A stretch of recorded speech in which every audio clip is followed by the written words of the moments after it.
If I could just give one brief note of introduction and organization. The way we've set up this panel is each of the speakers will have a few moments to present some materials and give their thoughts on this topic. And following that, we'll have time for questions both among the panel, among the speakers here, and also from the audience. So that's the general organization. And one other note about where we're coming from on this panel and the way we're thinking about it is we know a lot of people here are very interested in the question of population in general, and also as population relates to Utah specifically. And so obviously those two questions really inform all or many environmental issues. So we wanted to come at this question because it is such an important part of the sustainability equation, both population and consumption, and thinking about it in the context of culture and religion and how that relates to these subjects. We view this in some ways as an opening salvo to a broader conversation with the community and among the Stegner Center about how those issues interact. And so we'll just begin with Gary Gardner. Thank you.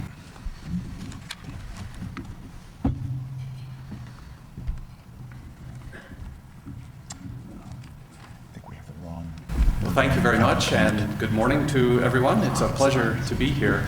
My second time in Salt Lake City, so it's just wonderful to see the city and to see so many interested faces among us today. Bob Engelman and I are from the World Watch Institute in Washington, D.C. We're a nonprofit and nonpartisan research group that looks at issues of global sustainability. So we'll be talking today about, as was indicated, population and consumption. I'll be talking about consumption, consumerism in particular, and Bob will take over and talk about the population question second. Let me just see if I can make this work. Oh, it does. That's great. So today, my talk will be divided into 5 parts. I'll be talking first about the reign of consumerism, that is, how important consumerism is. I'll be noting that culture is a shaper of societies today, and that sustainable progress is itself a cultural phenomenon. It's not just a political or economic phenomenon, but is cultural in nature. I'll be introducing a rather new concept, at least I think in our society, although it has roots in ancient civilizations, and that's bounded energy as something that can help us to grapple with the topic of consumerism. And then I'll close by giving examples from our book, State of the World 2010, whose picture was shown on the initial slide. It's our flagship publication, and this year the focus is on transforming cultures from consumerism to sustainability. So I'll be giving some examples of that. I'll go very quickly through the first 3 of these bullet points and then spend most of my time on the second part. So in terms of the reign of consumerism, and I think it's important to state at the outset that consumerism and consumption are different things. Right? When we talk about consumption, we talk about the using up of resources, and we all use resources, and we all need to use resources. And in many parts of the world, and in many parts of our country, consumption needs to increase for people to have a dignified life. But when we talk about consumerism, we're talking about a worldview in which we define ourselves in terms of what we own. Right? So it's a very different kind of concept, and my focus and the focus of the book is on consumerism and the cultures that create consumerism. And what I want to stress here is that consumerism is not just one on a long list of problems that we deal with in the sustainability community. Historian Gary Cross called consumerism the ism that won the ideological wars of the 20th century. So if you think of the dominant ism of the 20th century, it certainly wasn't fascism or socialism or communism. One might say capitalism, but Gary Cross would say that yes, to the degree that capitalism was dominant, it was because consumerism was such a strong driver of it. So it is really an all-encompassing and very dominant trend. Nowhere in the world is consumerism declining, except to the degree that you could argue that because of recessionary forces, people are forced not to consume as much. But when we talk about environmental issues, When we talk about sustainability, we talk about three factors in terms of impact. We often talk about population, affluence, and technological change, okay? And I think all of us would agree that population is very important, and you'll hear about that from Bob in a few minutes. But I think what often doesn't get enough attention is the whole notion of consumerism, and that's the A, the affluence piece. It's one of three major drivers of environmental impact in the world, and nowhere is it declining. In contrast, by the way, to population, which is stabilized in some places, sometimes not for good reasons, sometimes for good reasons, but in no place in the world is consumerism on the decline. We did a book, A State of the World, in 2004 on consumption as opposed to consumerism, and identified that about more than a quarter of the world belonged to the consumer class. So this is something where people live at the poverty level in Europe or higher, where they have access to things like radios and TVs, and may not be rich by American standards, but are certainly consuming in a way that's well beyond subsistence, and includes many of the things that we would have regarded as luxuries just a few years ago. And what was the most surprising finding in that study was that nearly half of the consumer class in the world is found in developing countries, and that share is growing very rapidly. One analyst has called consumerism the first truly global religion. And some analysts look at that and they say it sort of tongue-in-cheek, but some say it quite seriously, noting, because religion often has sort of a shaky kind of definition. Many people, for example, would argue that Buddhism is not a religion. But some would argue that consumerism is, because it offers meaning. It's not the kind of meaning that lasts very long, but I live for the stuff that I have and the stuff that I want. It promises happiness. If only I had that extra thing, I would be happy. It has its own houses of worship, which are malls. And it has its own priestly caste, advertising folks. So I do that, I put that up partly tongue-in-cheek, but also because to drive home the idea that this notion of consumers is something that's very, very powerful and enters our lives at many different levels in many different sectors. And finally, just to bring home this point, many people talk today about, they use the term the Great Collision, that we are arriving at a time where there's this inevitable collision between human wants and desires and the capacity of the planet to provide them. So again, just as another way to underline that consumerism is not just is just not another of many serious problems. It is one of the major problems that we're facing in this century. So in terms of a consumer culture, we need first to define culture and note that cultures are shapers of societies. And our project director, Eric Asadorian, considered a number of academic definitions of culture when he was putting this book together. The one that he sort of settled on was the sum of all social processes that make the artificial or human-constructed seem natural. So all the values and beliefs and customs and traditions, all those things that we construct as humans that make our lives seem natural, that's what culture is. And I don't think it's oversimplifying too much to reduce it to this shorthand that anything we regard as normal is culture. And one way to think about that and to think about what it would look like for a culture to change, I was recently introduced to the TV series Mad Men. Anybody watch that? Anybody familiar with it? Okay. It's about advertising executives in the early 1960s. And you can get caught up in some of the storyline. But what I just found amazing in the 2 or 3 episodes that I saw, just absolutely shocked me, was the way in which American culture has changed since the early 1960s. I mean, it's just amazing to see how women are treated in this advertising office. It's amazing to see that everybody smokes all day long at their job. It's amazing to see that hard liquor is a part of every afternoon. I mean, these are the sorts of things that we just don't do anymore. And probably the most shocking scene I remember was when one of these executives took his family out for a picnic. And at the end of the picnic, they got up and the man took his beer can and he threw it into the lake that was near where they were picnicking. While his wife dutifully picked up the blanket that everybody had been sitting on and all the trash and everything, of course, fell off the blanket. She folded up the blanket and they walked away. And we just wouldn't do that today with that kind of litter. And it seems to me that when we're talking about changes to cultures and moving toward a culture of sustainability, we want to have that kind of shock in 30 years when we look back at how we live today and just marvel at the fact that we dared live this way. It would be wonderful if we do have that reaction in 30 years. And so culture has a powerful influence on societies. Eric loves to use this example of grubs from Papua New Guinea. Grubs are a common delicacy there. Very few of us in this room, I think, would be interested in eating grubs. But it's a very common kind of thing. And Eric actually just juxtaposes this in his presentation with a picture of McDonald's hamburgers and French fries and describes those as I believe it's grilled flesh and potatoes. Animal muscle and Animal muscle and potatoes, yeah. Because that's how a Papua New Guinean might look at at what we eat and might find it just as distasteful.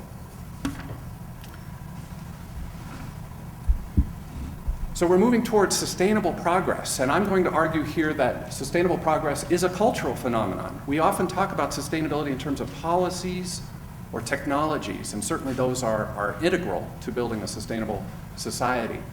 But it is a cultural phenomenon as well. And for me, one of the things that makes it cultural is that we're talking about a shift in worldview, where there are different questions that are now part of the way we look at the world.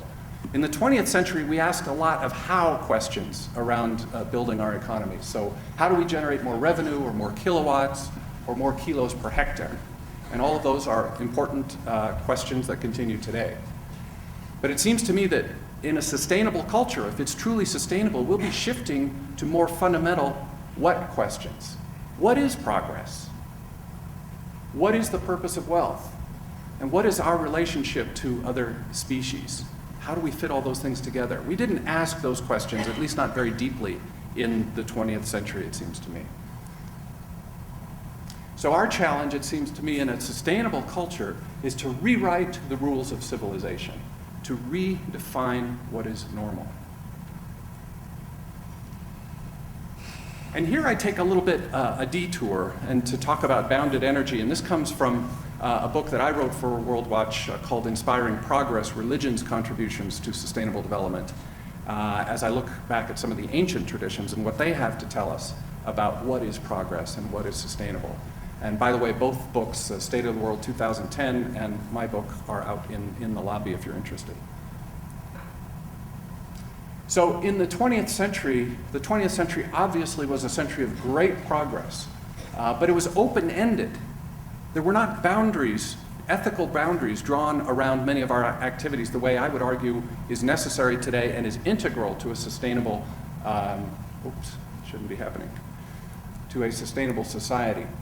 And because it was open-ended, the 20th century led to records, not just in terms of better health and better communications and all those things we appreciate about the 20th century, but it also, and technology took on a life of its own, but it also was record-setting in terms of violence, environmental degradation, inequality, and waste. And in my book, I go into a little more detail with graphs and charts that show how the 20th century was set apart. Violence, for example, far more people were killed in wars in the 20th century than in previous centuries, even on a per-person basis. So it was more violent because we did not establish boundaries around our use of technology. Environmental degradation was unprecedented because we didn't establish boundaries around our use of resources. Inequality, we had 5 times more wealth on a per capita basis in 2000 than we had in 1900. If ever there was a century in which we could have abolished mass poverty, the 20th century was it. And yet we did not, and we didn't make a serious effort to, because we didn't put boundaries around wealth and what is it for and what is its proper purpose. And then because we're talking about consumerism, we had record-setting waste as well in the 20th century. So ancient traditions tell us, I mean, this is nothing new, that we need to bound our activities in ethics. So you saw some of the examples. Boy, this is really taking on a life of its own. Gandhi, it seems to me, added an interesting dimension to this when he talked about the 7 deadly sins. He took the Christian notion of 7 deadly sins and he added new parameters to it. He said it's a sin if you have wealth without work, or pleasure without conscience. And what you see here is all the green words are energy. They're the energy of human society, and energy is something that we love and we want to encourage. But there's boundaries associated with each of these as well, and those are the blue words. And it seems to me that that's a very important insight that Gandhi gives us, but one that we don't pay much attention to today. And so I would ask, is there an 8th deadly sin, which might be consumption without restraints, limits, and boundaries? Thomas Berry is a student of cosmology, died last year here in the United States. And Berry added yet another dimension to this idea of energy and restraint. He said, not only is this important for us today, it actually goes back to the beginnings of our universe. At the Big Bang, we had a tremendous burst of energy. But if that's all we had, we would have ended up with just dispersed matter into nothingness, just atomized material into nothingness. It was the restraining force of gravity that took that energy and brought a lot of that material together to form planets and solar systems and galaxies. And everything that is in front of us today, every material thing, is the result of this combination of energy and restraint. And so I find it encouraging to know that this idea, this thing that ought to be guidelines or models for us as we move forward this century in terms of our consumption, actually has roots going way back to the beginning of everything. So it seems to me, just to conclude this section, that sustainable progress is like the energy in a river, a flowing river that snakes its way through a countryside. That it's guided, the river is guided by ever-adapting banks. And one bank on the left side is ecological boundaries. So there are certain kinds of activities we will not undertake because they're ecologically unsound. And on the right side, human well-being, that is, our human activities need to be serving human beings and all human beings, all communities. Just to give an example of a practice of this, one inspiring indigenous model for me is the Tlingit people in southern Alaska. And these are people who use cedar trees as an economic resource. And before they peel the bark on a cedar tree, from a cedar tree, they offer a prayer of, they ask forgiveness of the spirits that live in that tree. They promise only to use as much as they really need. And they promise to be generous with what they're using. And so I find that a wonderful model. If every time I climb into a car, every time I turn on a light switch, every time I use a piece of paper, I first, in my case, from my faith tradition, give a prayer of thanks for this resource. If I promise only to use as much as I really need, if I offer to be shared, if I know that I'll be generous with the resource that I'm using, it's a completely different posture toward consumption than the one that we often have, where we just take material use for granted. So, just getting to some examples from the book. Again, remember, when we're talking about culture, we're talking about what is normal. And so what we're trying to do in creating a sustainable culture is redefine what is normal. And here we have glimpses of sustainable society. This example of farming will likely look very different in the future. And as we go through these, you might want to identify what are the boundaries that we're talking about here. How is this different from the way we know farming today, or in any of the examples, the way, the status quo? What are the ecological boundaries we're talking about? What are the human well-being boundaries? So in terms of agriculture, you see in the top right, this is agroforestry. It doesn't look like your average Midwest farm because there are rows of trees. Interspersed between the trees can be grains or other row crops. And animals can be pastured there as well. And the idea is you want to integrate all of these functions so you don't have a monoculture that will have undesirable environmental effects. On the left side, we see something called vertical farming. the idea that we can get a lot of our food from skyscrapers, and that we can radically reduce the amount of farmland that we use and the amount of water that we use. Now, this concept needs to be proven still. I wouldn't put all my eggs in that basket. But it's an interesting idea and shows how we're thinking about our food source in a way that is more environmentally sustainable. The bottom right is perennial grains, which are championed by Wes Jackson of the Land Institute in Kansas. And he's asking, maybe nature provides us through the grains that are part of the natural prairie, provides us with a food source right there. And is there some way that we can work with that natural system to provide our food? We might be thinking about how we eat differently in the future, reclaiming food and the sacred act of eating. You see here a garden at the White House, Mrs. Obama's initiative, and here you have the Secretary of Agriculture helping students to learn gardening. We have the slow food movement that helps people to reclaim their mealtime, to be aware of the food that we're eating, where it comes from, and be aware also of how we eat, who are we eating with, are we taking our time eating, and that sort of thing. And then, of course, farmers markets that help us to eat locally and to know where our food comes from. Green transportation, normally we would be talking about mass transit here, and of course mass transit will be part of any green transportation system. But because I wanted to sort of try to look at the shock effect a little bit, I think mass transit is pretty commonly accepted, even if not practiced widely enough in this country. I chose these two other examples that are, one of which is from the book. This pedibus system is used in Italy. This is a bus stop, and basically what it is, teachers and parents walk children to school in a bus formation. And they formalize it in the sense that the children have bus cards, and they get them stamped when they get on the bus. And then they calculate the amount of carbon emissions that are avoided from using that bus every day and walking to school. Another example, this is becoming increasingly common in Europe, where public bike programs, Paris has a huge public bike program. It has its problems, but it's basically doing pretty well. You can go out, this is in Barcelona, you can go out and grab one of these bikes. If you're a subscriber, it costs about $50 per year. And if you use the bike for less than half an hour, you're not charged for your use of that bike that day. So it's a very inexpensive, very clean, very healthy way to get around town.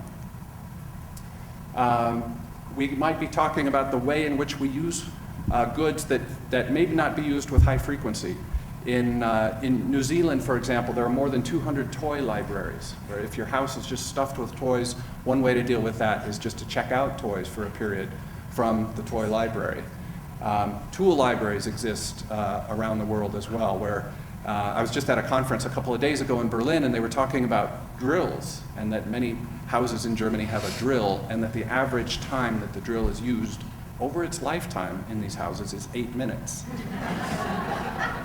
So clearly not a need to collect all of these tools, and that there are other ways to give you the service that you need, because we all need a drill at one time or another. But if we're infrequent users, this might be an option.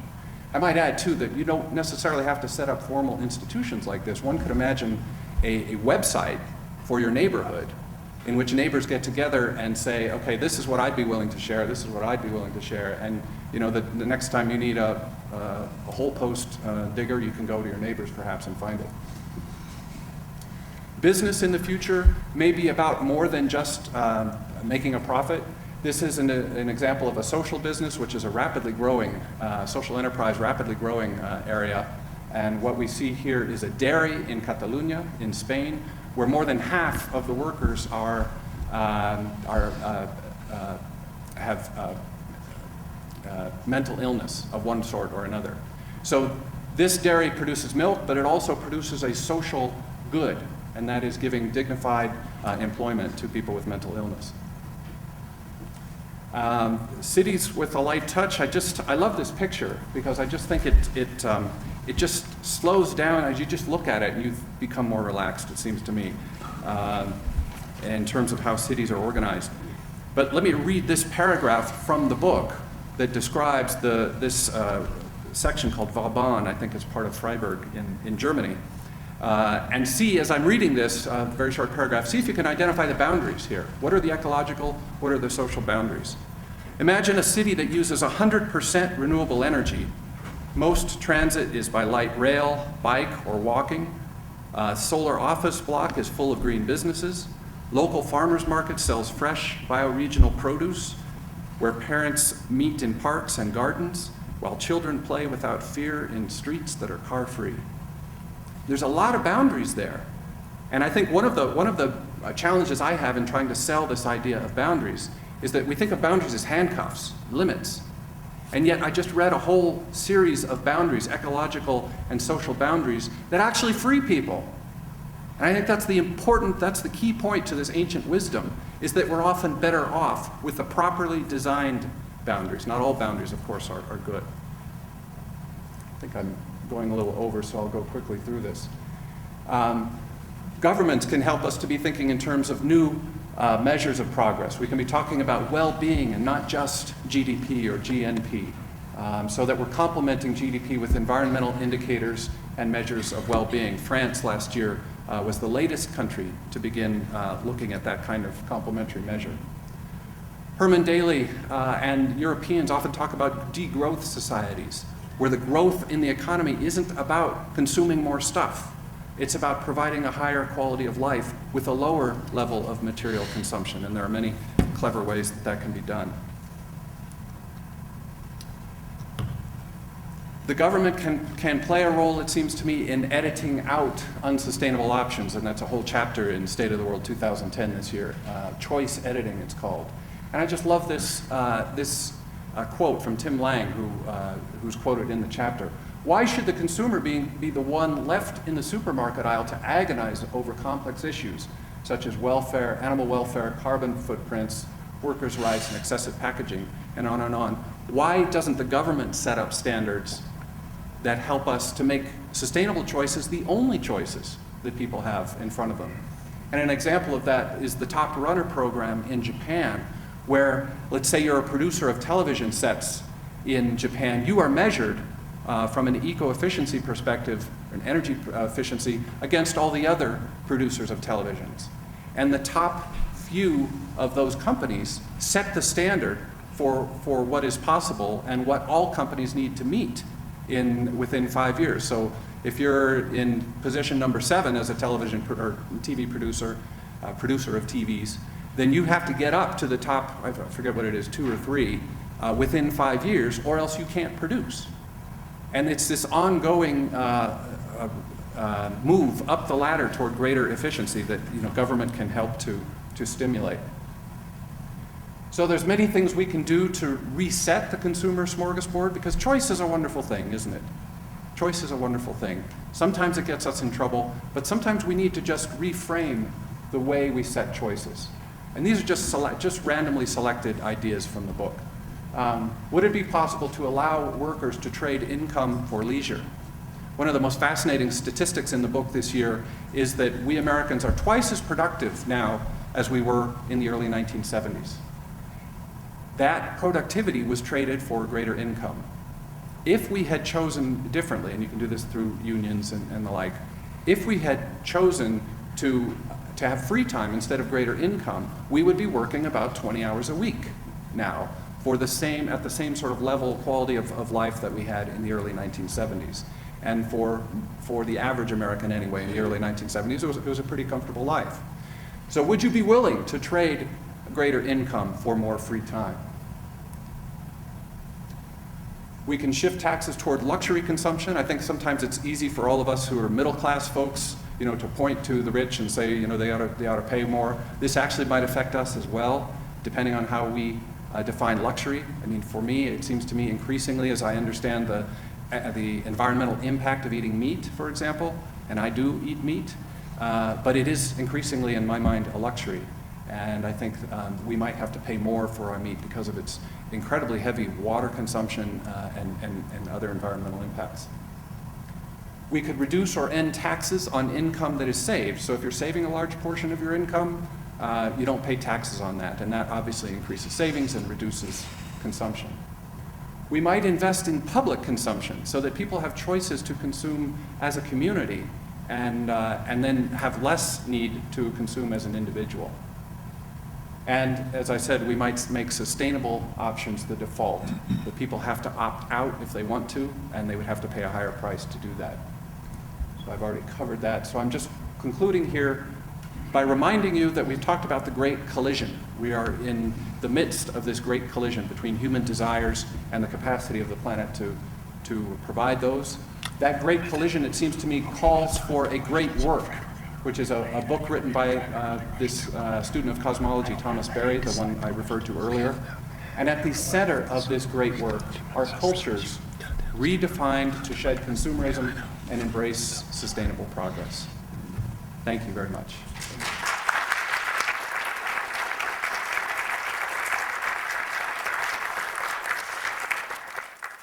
And I think we'll do questions after, is that right?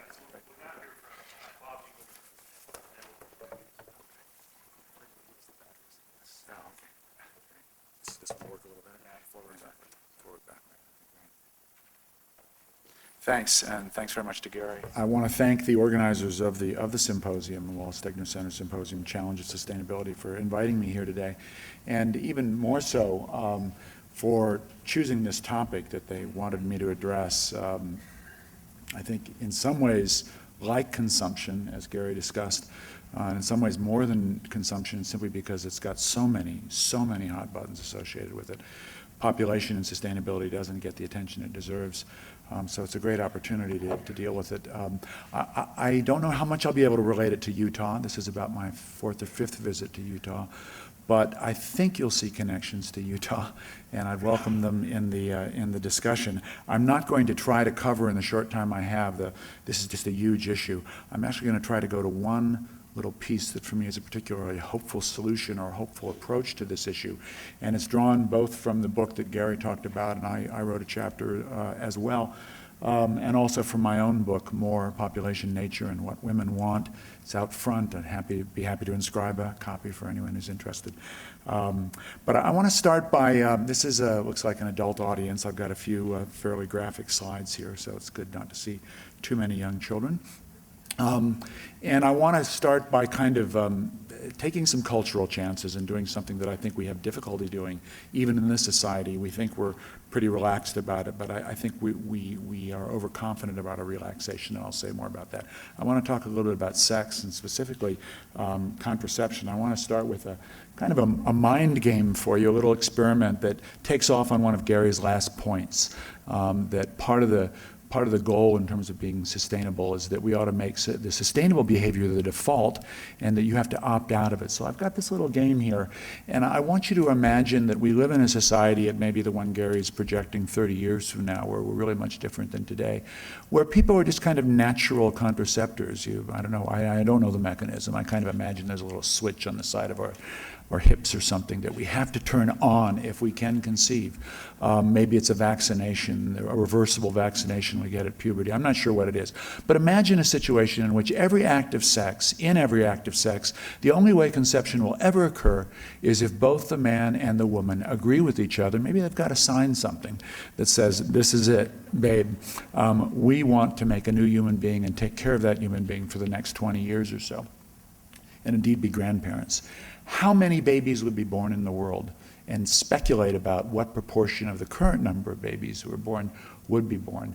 Well, the best guess is it would probably cut down births by around half. I think it's possible a good deal more than that, because so many births are unwanted or mistimed. Now, abortion enters into this. Some of these unwanted pregnancies end in abortion. It's a complicated thing that I don't really want to oversimplify. But the reality is, this actually existed at one point.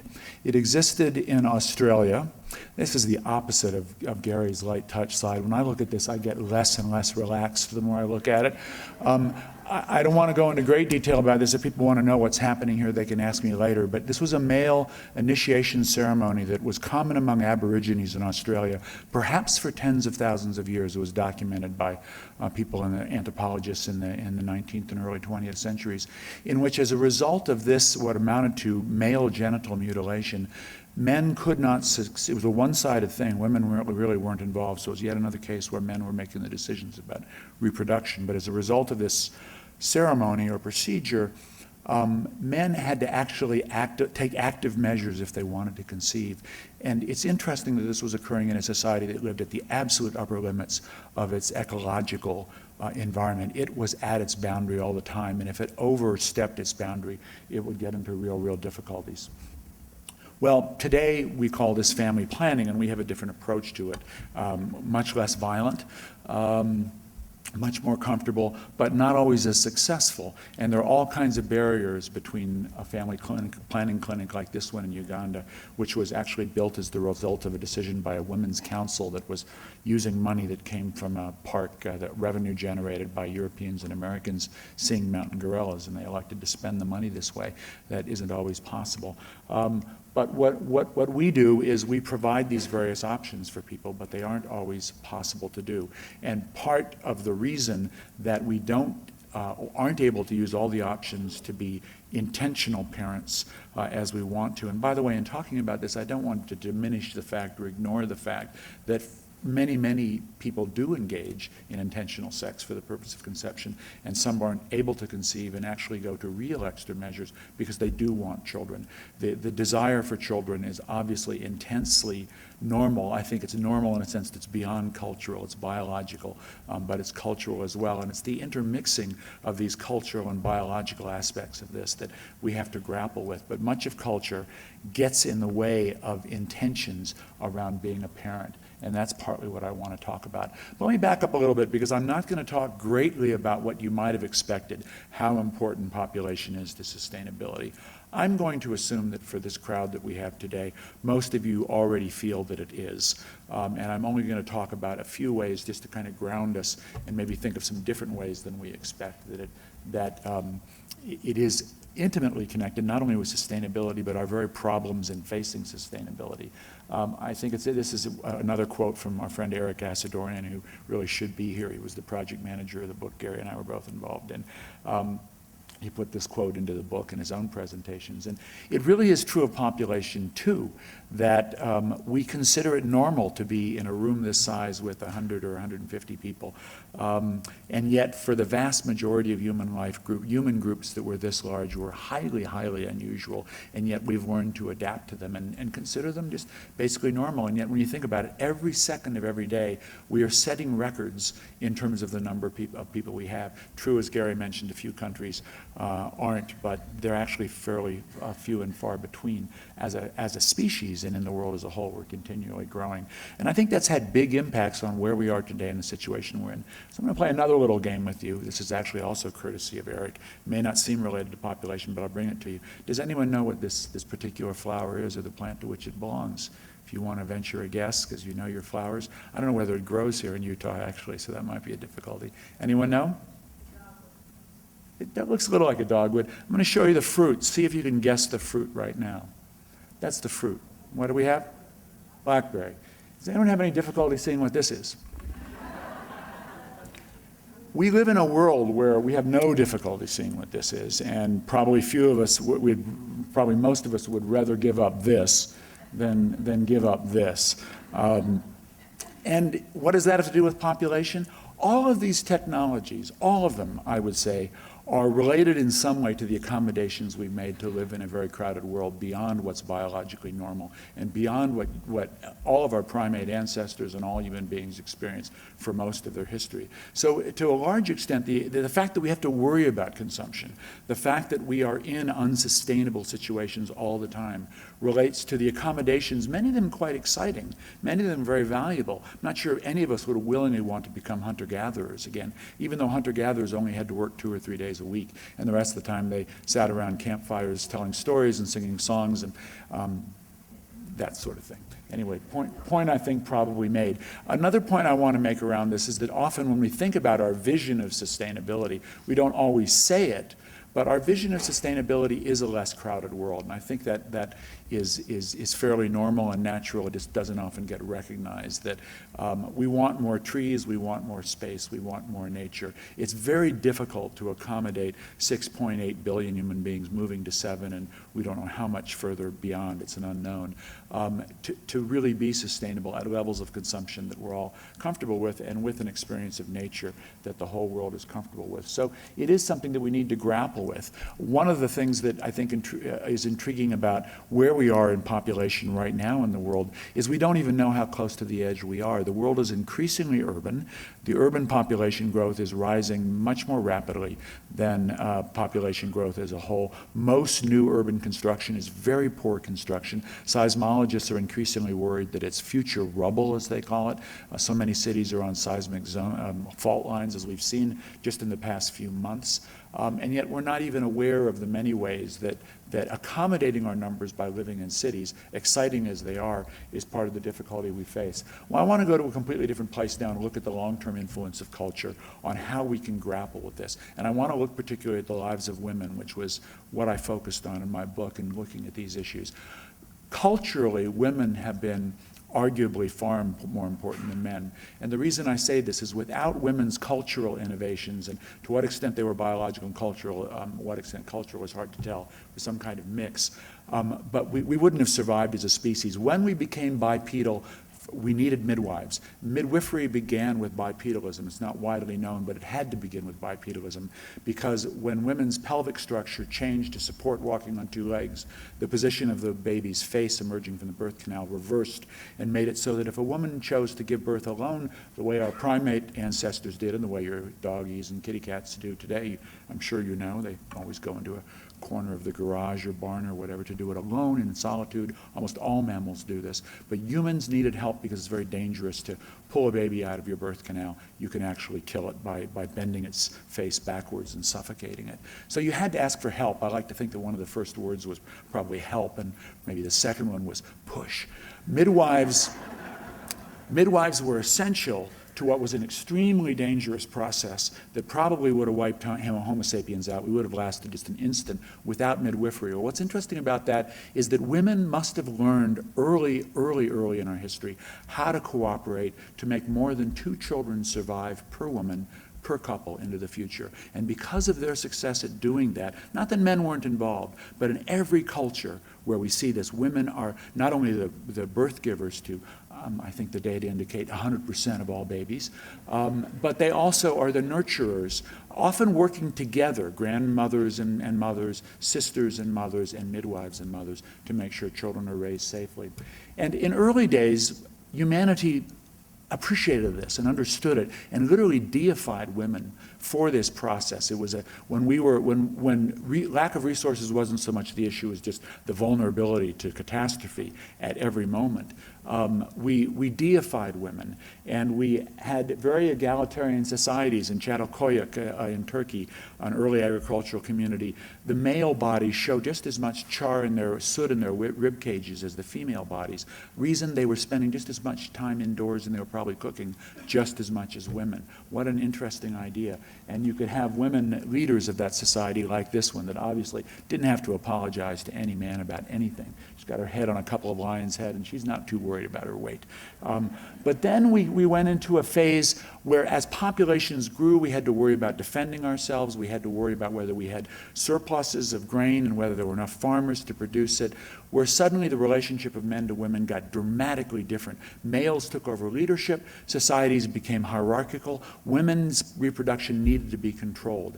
They needed to produce many children to keep this process going, and they needed, in effect, to be owned. And we had this horrendous situation. These are from the Bronze Age, basically, settlements in Germany, where we began to see indications that women were being chained. Women were being restricted. The way Chinese feet are bound as a way of indicating ownership and control. Very interesting process. And yet in the middle of this, women were able, I think from time immemorial, as the gatherers among the hunters and gatherers in most societies, women were intimately associated with the wisdom of plants. and came to understand that plants could be used to induce menstruation, plants could be pessaries to block the uterus from conception. There were a number of ways plants could be used to prevent conception, or perhaps to bring about early abortions that no one even would be aware of. And it actually was so common that by classical Greek times, this is from Kyrenia, which is now Tunisia, there was a coin that celebrated this plant, silphium, which was a natural contraceptive so powerful and so valuable in the classical age that it actually went extinct. It became a trade item, couldn't be cultivated, and had to be found in the wild, and it went extinct because it was so popular, which is a kind of a fable about women's long-term interest in being able to manage their own childbearing and fertility, and also what happens when trade expands and overwhelms a wild good, kind of like bluefin tuna today. And so there was this tension that women, I think from time immemorial, wanted to not so much to have more children, and this is the origin of my title, the title of my book, but to have more for their children. It was very dangerous to give birth. They wanted to be very strategic about production. But men, and with men, the development of male patriarchal religions that began in the axial age about 2,500, 2,800 years ago, began to make strictures and tell stories and create myths around the relationships between men and women that suggested that women had a service to function and that men should control this. This was culture at work. This was culture at work in ways that still exists. And in the aftermath of the Black Death, when populations in Europe were very stable and women were actually becoming brewers and shopkeepers and gaining entirely too much sort of other extra maternal activity for many people's tastes, the story began to emerge that part of the problem is that midwives were helping women to control births, and this was a very, very bad idea. And both the Catholic Church and its Protestant spin-offs in those days decided that midwives were kind of a problem. And that may be, this is speculation admittedly, but one of the reasons that middle-aged women were the dominant targets of the witchcraft hysteria that was barely touched our shores in Salem, Massachusetts, but spread over all of Central Europe and the British Isles in the 16th and 17th century. And when the midwives were essentially wiped out and replaced with the male obstetricians and gynecologists, European population exploded, and Europe was forced to colonize the rest of the world, partly as a result. There wasn't room for Europeans in Europe, and the rest is sort of history. This may be something of an oversimplification, but I think it's a lot true. Well, let me fast forward to today, especially in the interest of time, and point out that women didn't just sit still for this, and some sympathetic men as well, and that in the last couple of hundred years, as interest in women's rights and as interest in the use of what we might call modern, more effective contraception has grown, there's been a reversal of this trend for males to control female reproduction to their own ends. And well that it should happen, because if fertility hadn't fallen as it has dramatically, it's been cut in half just in the last 40 or 50 years, we would have not 6.8 billion, but something closer to 8.5 or 9 billion people right now and be on a faster trajectory of growth. And you could just imagine all of our sustainability problems and where they would be with that greater number of people. So there's clear evidence that there are two things really at issue culturally that we should be aiming at. One is real equality of women with men, where they stand equal to men. Not so much, they're not the same as men, obviously, and we could argue about how they're different. But in terms of rights and access to economic resources, legal rights, all of these things, the closer women come to equality, the more their family size gets to replacement. Interestingly enough, sometimes women's fertility is well below replacement, and when they gain more equality with men, it comes back up to replacement, and I could give you examples of this. So that there seems to be a possibility that women who are really equal to men and with good access to fertility regulation have what you would define as essentially sustainable reproduction patterns. In Africa, we're starting to see really exciting examples of women in banking together. This is a community banking group in Tanzania that I visited several years ago. Women are participating more in village councils, and we're starting to see this sort of thing happen. However, there's also this other trend, and this relates to modern culture. I spent a little time just last night here at the hotel going through some imagery I was able to find, and it's stunning how much culture still, and this goes back to the point I made early on,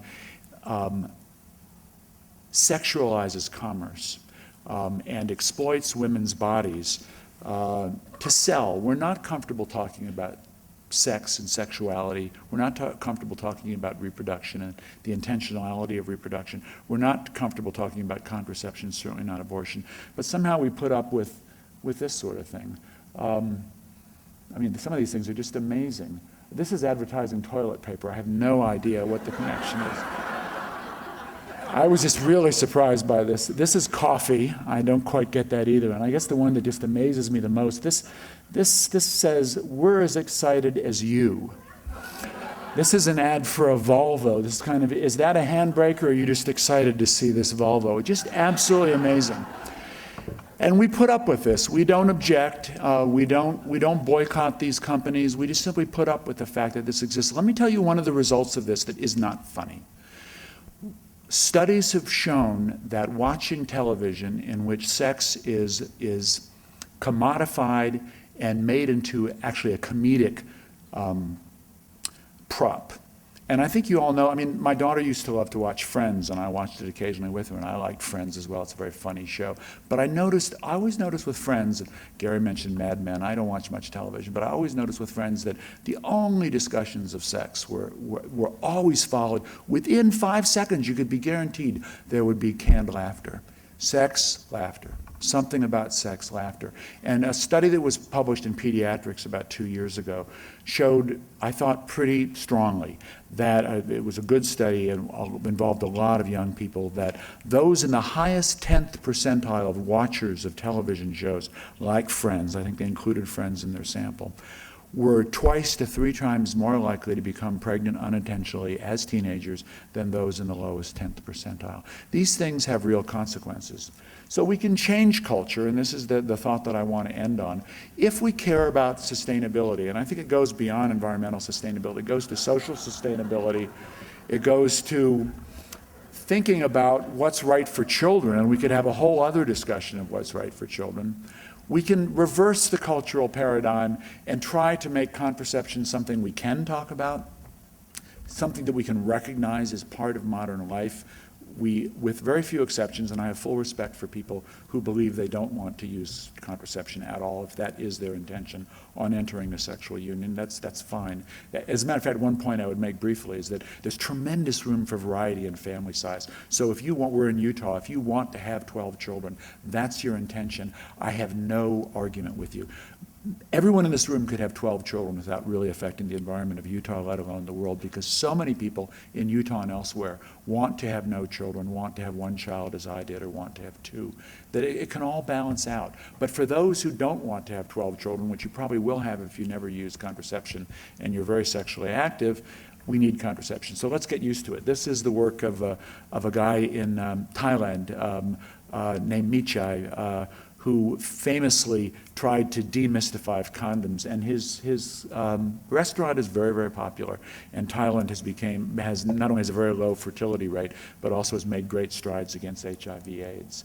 I think we should just learn how to get comfortable with contraception. We should try to find ways to reduce the barriers to its use. From a technology perspective, we should try to improve how effective it can be to reduce abortion, obviously, and to reduce unintended pregnancies, which, as I say, are as much as half of the pregnancies in the world. And I think we'll find over time and in all societies that the more people use contraception, the lower the fertility would be. The correlation is incredibly powerful. Higher contraceptive prevalence, lower fertility. People don't have to be pressured to have fewer children. They don't have to be coerced.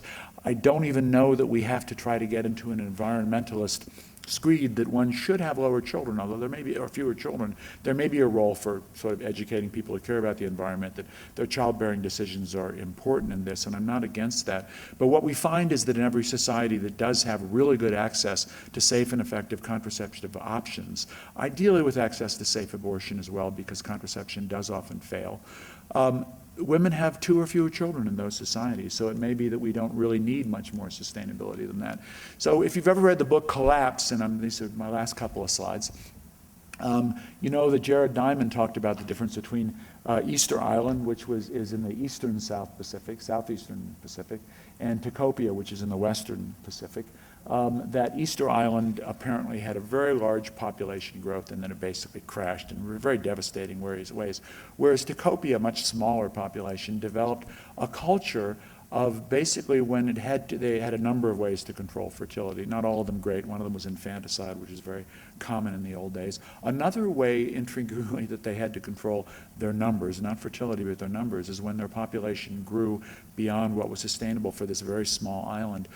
Young men would often, men, interestingly enough, because it's women who have children, and they don't need more than one man for a number of women, but it seemed to have worked anyway, would simply go off looking for other islands, and since there weren't very many other islands around Tikopia, they probably didn't succeed, but it kept the growth rate. As I say, we have better options today, so we should be happy about that, and we should celebrate and use and promote access to those better options. But this is roughly Tikopia's growth rate, and this is Easter Island. I think we know the ones that we would want to choose. And a lot of this just has to do with communicating between men and women, being willing to talk about the kind of things that you've put up with me talking about today, looking at some of the kind of images that you've seen today, and making this more of a topic of environmentalism, making it more of a topic of discussion about sustainability. And eventually having a population that stops growing, which I think we all know has got to happen eventually if we're going to be environmentally sustainable, and even perhaps for a time slowly declines before reaching perhaps some lower but stable level that will continue human civilization into the indefinite future. So thanks very much.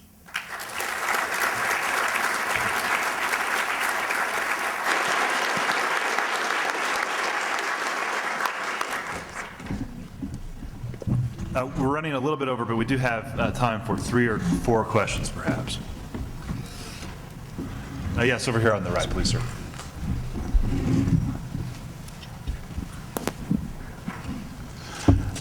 This question is directed to Mr. Gardner. And 10 or so years ago, a book came out called Natural Capitalism that proposed the idea that we could deliver the same amount of wealth or enjoyment on less resources due to the amount of waste that actually produces that wealth or enjoyment. For example, the amount of energy that actually moves a person forward in an automobile is a very tiny percentage of the actual energy expended.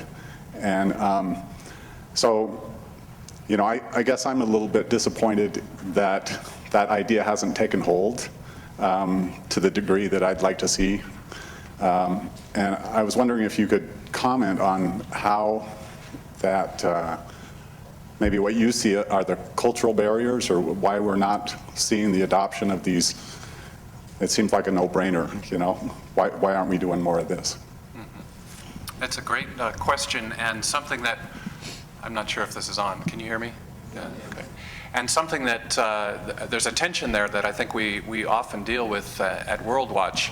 And the question is sometimes asked, you know, is it too late for us to save ourselves and have dignified lives somewhat similar to what we know today, but on a far more efficient basis?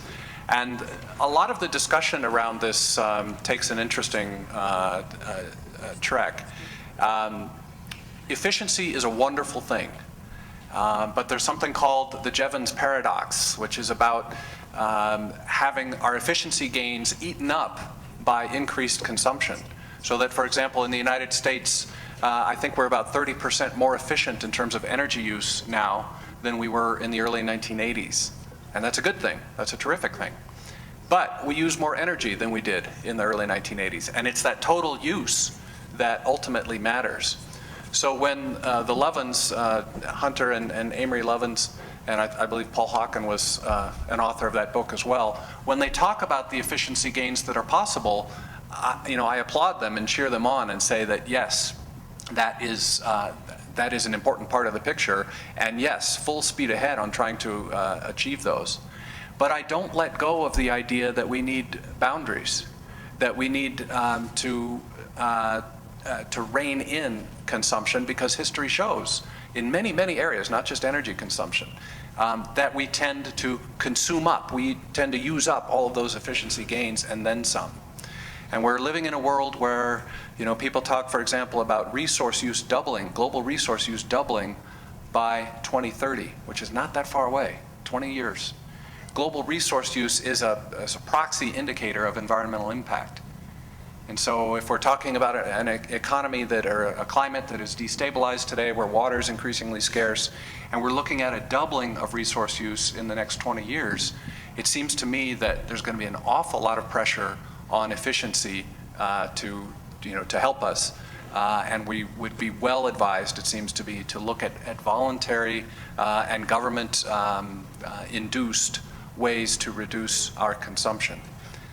So I think it's a really important question, and yet I still would not abandon the idea that we need these boundaries on our consumption.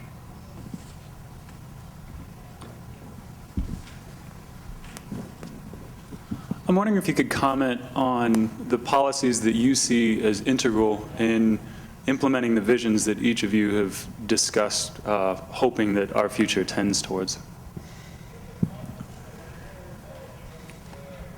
I guess I would just start by referring to one of my last slides, which gave just a couple of examples. And I think when we talk about reducing consumption, we can think of it on two different levels. One is just individual sort of voluntary acts where we are just more aware of our consumption patterns and that we voluntarily work to reduce those. And that might be done through with some social support from friends and neighbors and larger groups to which we belong. But then there's a whole other set of policies that change the infrastructure of consumption. And I think those are even more important than individual acts.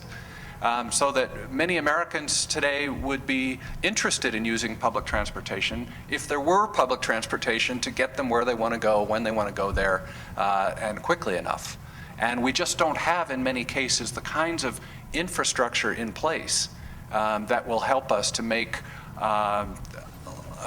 consumption choices with a lower impact. So it seems to me the government has a large role to play in helping us to shape that infrastructure landscape, if you will. And so some of the ones that we talked about are, one could imagine giving incentives or subsidies to mass transit and solar energy and that kind of thing, and removing the subsidies. We often forget that oil is subsidized. That people will complain about subsidies not being a good policy option and yet forget that the status quo is often heavily subsidized. So government can help to shape choices in those ways. And then there's non-monetary ideas, like the idea of trading your income for more leisure time. A lot of us are very stressed. A lot of the technologies that we adopt are because of a lack of time. And so what if we could directly claim more time rather than trying to create more time through technological solutions that in themselves often actually have the opposite effect. So I think there's a whole series of public policy possibilities that we could get into here. Well, I have opinions about some of the things Gary talked about, in the interest of time. I mean, just to say one thing about what Gary talked about. I am fairly simplistic in my ways of seeing some of these things, but I think if we could find a way to institute a modest but growing carbon tax in this country, we would be step one with actually the question was first asked and moving forward. It would be a simple signal that our energy use has consequences, our energy choices, both the amount of energy and the kind of energy we use has consequences. It's not the only environmental impact, but if we had the kind of government that had a fairly unified base of support, which sadly we don't have that kind of government these days, probably haven't had for quite a while, where a president, for example, could use a bully pulpit and Congress could agree to pass a very small carbon tax and just tell America this is going to grow as we all get more convinced about climate change, but we'll start so small you barely even notice it, and we'll give all the revenue back, or almost all the revenue back, to individuals. So you'll get it back, but it'll influence your choices. That'd be one of the most powerful policy things you could do. On the population side, I see similar wonderful options, maybe oversimplified, but along the same lines. And the two that I tend to focus on the most are, one, assuring the removal of barriers to fertility management. I have feelings about choice in that regard, but I don't think I have to go to choice, by which I mean safe and legal abortion. I don't think I have to go to that right away because our options on contraception are so bad that we almost make it certain that there will be large use of abortion. But if there were, if Title X were improved, Title X provides reproductive health, family planning services to people of low income, so that it was really effective for all people of low income. But we also attended as well to people of middle and high income who, I think we're all aware of unintended pregnancies, and that even a governor's daughter can have an unintended pregnancy in this country, and we don't take that as an opportunity to say, how did that happen? What was the barrier in that particular case? Or you know, the younger sister of a prominent pop singer and actress. There are lots of things we can do. One of the others is sexuality education, which is very controversial in our country. But if we would educate people, young people, about better about these things and make sure that we're clear that it's up to them to decide. They have to take on the decisions themselves, but we're going to support them in their decisions and their ability to make decisions, and their decisions are going to have consequences.